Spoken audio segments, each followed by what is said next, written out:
जब मैं खुद को कबीर समझता हूं तो मुझे सब ठीक लगता है। अगर आप मुझसे बोलो आपका गलत है, अरे गलत कैसे, मैं ठीक हो गई, राइट। लेकिन जैसे ही मैं खुद को कबीर ना समझ आत्मा समझता हूं, मुझे तुरंत रियलाइज होता है, अरे मैं क्या कर रहा था, इट वॉज नॉट मी, ये तो रोल का हिस्सा है केवल, ये मैं थोड़ी ना हूं। लेकिन अगर हम ऐसा बीच बीच में भी करें ना, बीच बीच में, तो भी आप देखेंगे कि ये चीजें कभी आपके ऊपर हावी नहीं होंगी, वहां होकर भी आप उनके वश नहीं होंगे, जिसको कहते हैं ना क्रोधवश या परवश, वो नहीं होंगे। क्रोध वहां होगा लेकिन आप उसके वश होकर किसी दूसरे के जीवन में विघन रूप नहीं बनेंगे। और धीरे धीरे क्रोध हमारा मर्ज होता चला जाएगा और शांति मर्ज होती जाएगी। तो जितना हो साक्षी दृष्टा, बार बार बीच बीच में बैठ जाइए, बैठकर एक विचार को पकड़िए। मतलब आपके मन में चल क्या रहा है बस देखिए, चल रहा है देखिए, देखिए बस देखिए, और देखते हुए बस कह दीजिए, कहने की भी जरूरत नहीं, आप देख रहे होंगे तो ही समझ में आ जाएगा कि ये मैं नहीं हूं, ये तो रील का हिस्सा है, रोल का हिस्सा है, ये तो मैं नहीं हूं, ये मैं नहीं हूं, ये रोल का हिस्सा है, रोल का हिस्सा है, ये रोल है, ये रोल है, ये रोल है, रोल। ऐसे करते चले जाइए, अपने आप दूरी बनती जाएगी, अपने आप आत्म अभिमानी होते जाएंगे। और फिर जो कि आत्मा की तो प्रकृति है, जीरो विचार। आत्मा की भाषा है साइलेंस, बात करने का ही मन नहीं करेगा, एकदम चुप सन्नाटा हो जाएगा, एकदम सन्नाटा। विचार आया बीच में, कोई आ रहा है, जैसे नदी में पानी पीछे से आ रहा है, आपके सामने से निकल के बह के निकल गया, ऐसे विचार आ रहा है जा रहा है, मैं पकड़ नहीं रहा हूं, आ रहा है जा रहा है, ना मैं लड़ रहा हूं, ना मैं विचार से लड़ रहा हूं। काम विकार का भी विचार उठ गया, कोई बात नहीं, आया और गया। मैं कोई अपवित्र नहीं हो गया इस विचार से, मैं आत्मा हूं ही सदा पवित्र। काम विकार का विचार आया गया, मैंने उसे आते और जाते को देखा, बस साक्षी होके, लड़ा नहीं उससे मैं, ठीक है। ऐसे ही जब ये प्रैक्टिस करते जाएंगे, इनसे दूरी बनती जाएगी, ये चीजें होकर भी हमारा कुछ नहीं बिगाड़ पाएंगी, कुछ भी नहीं बिगाड़ पाएंगी। और जितना ज्यादा ये प्रैक्टिस करेंगे उतने ही दाग धोते जाएंगे, जो देह अभिमान के दाग लगे हुए हैं, यही हैं 63 जन्मों के विकर्म। ऐसा नहीं है कोई हमने कोई बहुत ज्यादा किसी को हमने कोई मर्डर कर डाले या हमने कोई बहुत ज्यादा तांडव मचाए हैं, वास्तव में इसी तरीके के पाप होते हैं। क्योंकि अब देख, आप सोच कर देखो, मुरली सुनना, मुरली सुनना कोई विकर्म हो सकता है? सोच कर देखो आप, मुरली सुनना कोई विकर्म हो सकता है किसी के लिए? बताओ, आप माताएं क्या कहती हैं? मुरली सुनना विकर्म हो सकता है? नहीं हो सकता ना। लेकिन मुरली सुनना भी विकर्म हो सकता है अगर वो देह अभिमान में सुनी जाए तो। सेंटर पे मानो दीदी मुरली चला रहे हैं और हम देह अभिमान में बैठे हैं और देह अभिमान में मुरली सुन रहे हैं, और मुरली सुनते सुनते मानो दीदी कोई समझानी देती है, और कभी किसी समय हमने दीदी को गुस्सा करते हुए देख लिया था, तो दीदी कुछ मुरली से पॉइंट की समझानी दे रही है, तो हम देहाभिमान में मुरली सुन रहे हैं, तो मन मन में क्या कहेंगे? हाँ, खुद तो इतना गुस्सा करती हैं, हमें इतनी बड़ी बड़ी बातें सुना रही हैं। आएगी बात या नहीं आएगी? अच्छा, दूसरी बात ये आ सकती है, हाँ हम सब जानते हैं, हमें क्यों इतना ज्यादा एक्सप्लेन कर रहे हो आप, राइट? हमें पता है, आपसे ज्यादा अनुभवी हैं। आएगा ना? तो हो गया ना विकर्म। मुरली सुनना तो बिल्कुल भी विकर्म नहीं है ना, लेकिन देह अभिमान में सुनी मुरली विकर्म बन जाती है। समझे ना? तो इसलिए मुरली सुनते हुए क्या, हमेशा देही अभिमानी स्थिति, बीच बीच में प्रैक्टिस कि मैं ये हूं ही नहीं। इसलिए इसमें उठते विचार, उठो, कोई दिक्कत नहीं है। इसमें उठती है सब ये बातें भी जो उठ रही हैं, ये जेलसी की, तुमसे अच्छे हम हैं या तुम्हारी क्या मजाल, तुम कौन हो और तुम कैसे समझानी दे रहे हो, ये भी उठ रही हैं, पर ये मैं नहीं हूं, ये मेरी नहीं है, खत्म बात। उनको खाद पानी नहीं देना है कि ये मेरी नहीं है, उठो, कोई बात नहीं, उठो उठो उठो, कोई दिक्कत नहीं है, मैं साक्षी होकर देख रहा हूं, क्योंकि ये कबीर की है, मेरी नहीं है, ये अमिताभ की नहीं है, ये कुली की है। मैं तो एकदम शुद्ध डायमंड हूं। मेरी प्रकृति नहीं है कि मैं किसी से तुलना करूं, किसी को गिराने का प्रयास करूं, ये मेरी प्रकृति ही नहीं है। तो इसलिए जब ऐसे आ रही है बातें, कोई बात नहीं आई, कोई बात नहीं, कोई बात आई जाओ, आई जाओ। साक्षी इसको कहते हैं, साक्षी दृष्टा। साक्षी का मतलब ये नहीं होता है कि कुछ भी ना करें, साक्षी का मतलब है चीजें वहां हैं पर आप उनसे चिपके हुए नहीं है।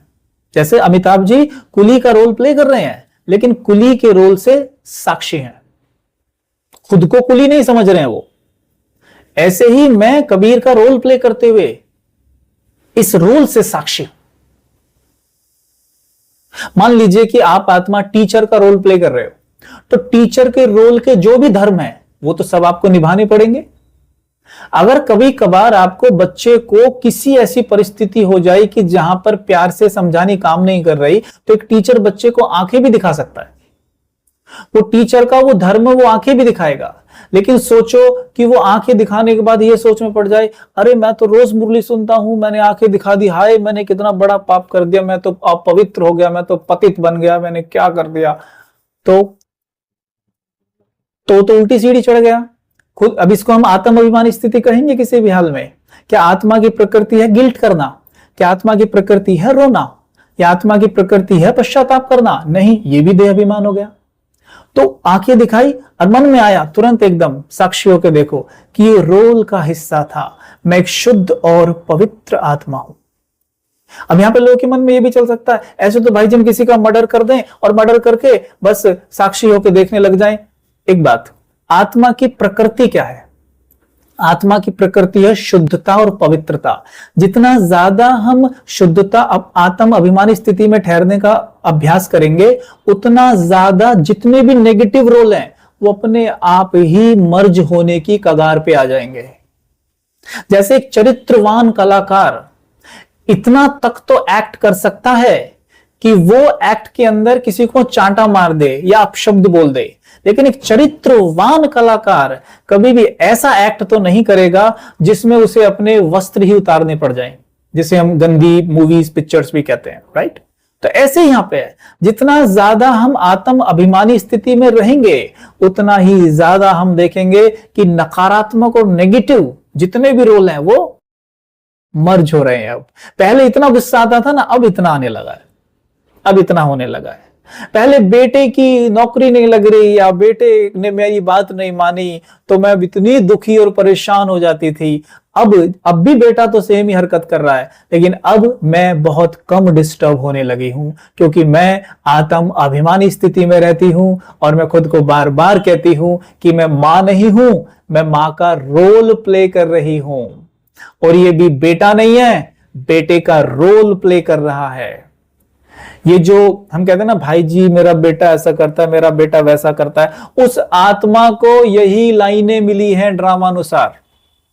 वो उन लाइनों को प्ले करके ही मानेगा, चाहे कितना भी प्रयास कर लो कि ये ना करे, वो करके मानेगा। मतलब जो चीज हमारे हाथ में नहीं है हम वहां मेहनत कर रहे हैं, और जो चीज हमारे हाथ में है वो हम मेहनत नहीं करते। हमारे हाथ में क्या है? आत्म अभिमानी स्थिति, साक्षी दृष्टा। तुरंत आत्म अभिमानी हो जाओ, ये देखो ये भी आत्मा है, मैं भी आत्मा हूं, ये शिव बाबा का बच्चा है, मैं भी बच्चा हूं, ये आत्मा संपूर्ण निर्दोष है, इसका कोई दोष नहीं है, इसे जो रोल मिला है वो वही प्ले कर रहा है। भाई जी इसका फिर क्या होगा? निश्चिंत रहिए, वो भगवान का बच्चा है, भगवान ने उसके लिए भी कुछ ऐसी प्रोग्रामिंग कर रखी है जिससे उसे सड़क पे दर दर भटक के टुकड़े नहीं चुगने पड़ेंगे। तो उसकी चिंता आप मत करिए, अपने ऊपर फोकस करिए। मैं कौन, मेरा कौन। जितना ज्यादा आत्म अभिमानी स्थिति उतना ज्यादा मजा आएगा। समझ में आ रहा है बातें? माताओं को समझ में आ रही है बातें? समझ में आ रही है ना? हाँ, तो मैं पहले एक छोटा सा योग अभ्यास करवा देता हूं, उसके बाद आपका कोई प्रश्न हो तो पूछ लेना, ठीक है। तो हम इसी को लेकर प्रैक्टिस करते हैं। चलो सीधे बैठ जाओ सभी।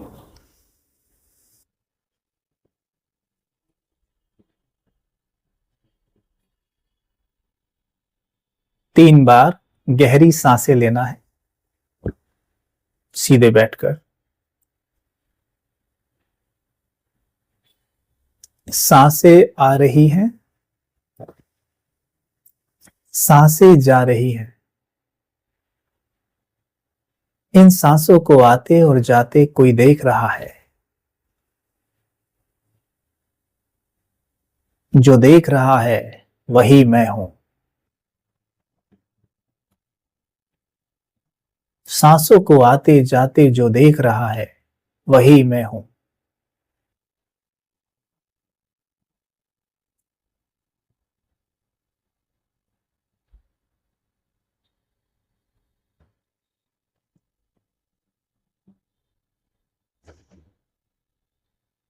मैं आत्मा इस शरीर के हर एक ऑर्गन को देख सकती हूं। जैसे आंखों से हम सब कुछ देख सकते हैं, लेकिन आंखों से अपनी आंखों को नहीं देख सकते, वैसे ही मैं आत्मा सब कुछ देख सकती हूं। शरीर के हर एक अंग को देख सकती हूं। मस्तिष्क को देख रही हूं। अंदर आंख, नाक, कान सबको देखिए। गर्दन, चेस्ट, हार्ट, हृदय, सभी मांसपेशियां, लंग्स, पाचन क्रिया, सबको देख रही हूं।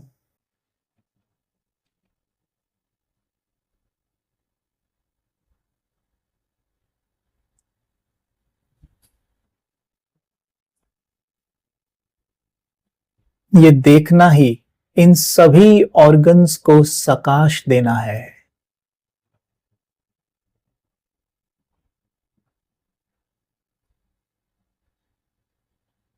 हर एक अंग को मुझ आत्मा से लाइट मिल रही है।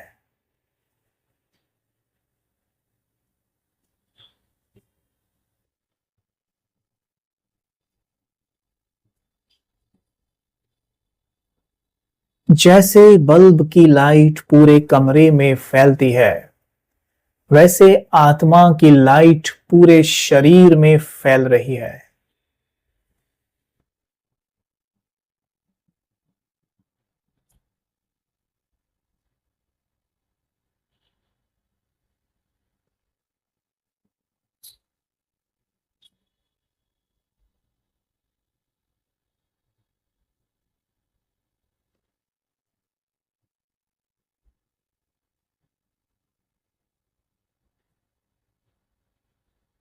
हर एक अंग आत्मिक शक्ति से भरपूर हो रहा है, हेल्दी बन रहा है, एनर्जी से भरपूर हो रहा है।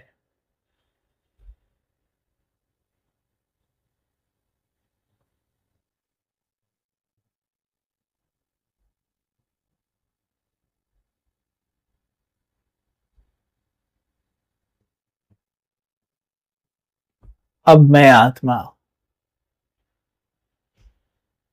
इस शरीर रूपी कपड़े को ऐसे उतार देता हूं जैसे एक कलाकार अपने कॉस्ट्यूम उतारकर अपने घर के कपड़े पहनकर घर चला जाता है।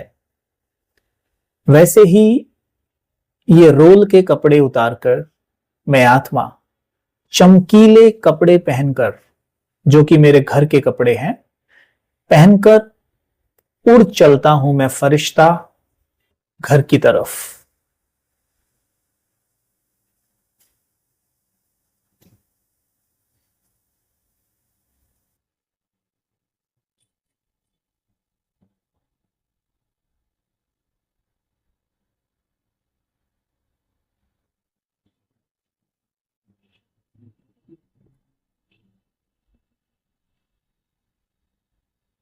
मैं फरिश्ता आकाश से ऊपर सूक्ष्म लोक में पहुंच गया। देखें, मैं अपने घर में हूं, जिस घर का फर्श सफेद प्रकाश का है, जिस घर का अर्श लाल आकाश है।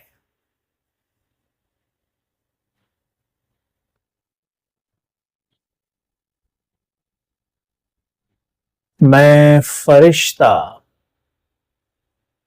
लाल आकाश के नीचे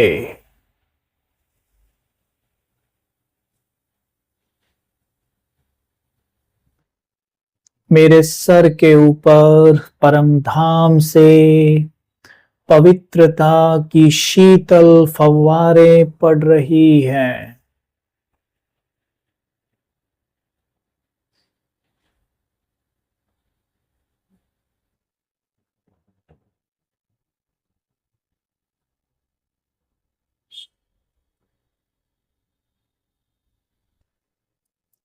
ये शीतल पवित्र फव्वारे मेरे अंग अंग में समा रही हैं।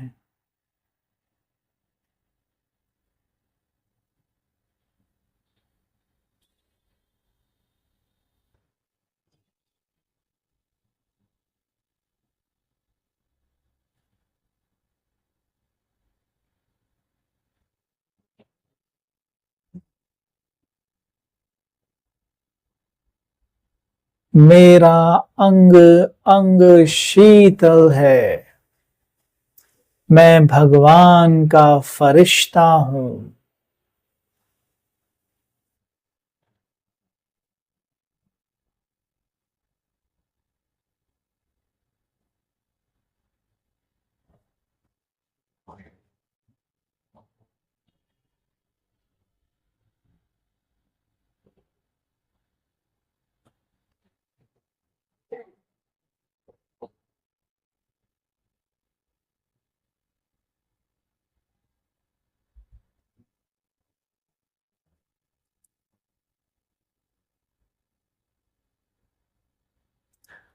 मैं फरिश्ता कमल आसन पर विराजमान, निरसंकल्प, कोई विचार नहीं।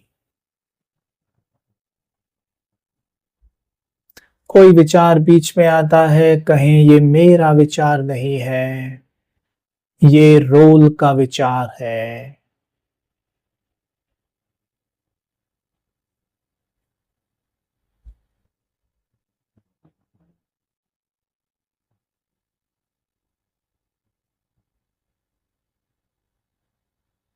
कोई बात खींचती है, ये रोल की बातें हैं, मेरी नहीं।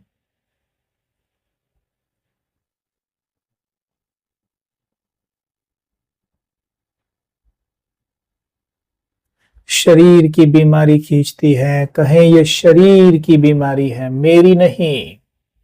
मैं सदा स्वस्थ हूं।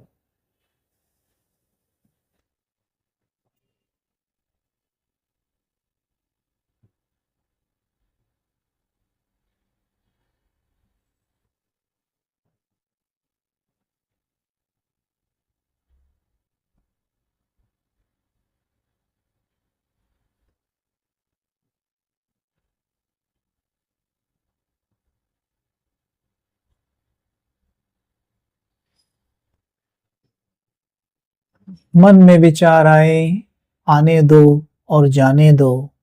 जैसे नदी के किनारे बैठकर नदी को बहता हुआ देख रहे हैं।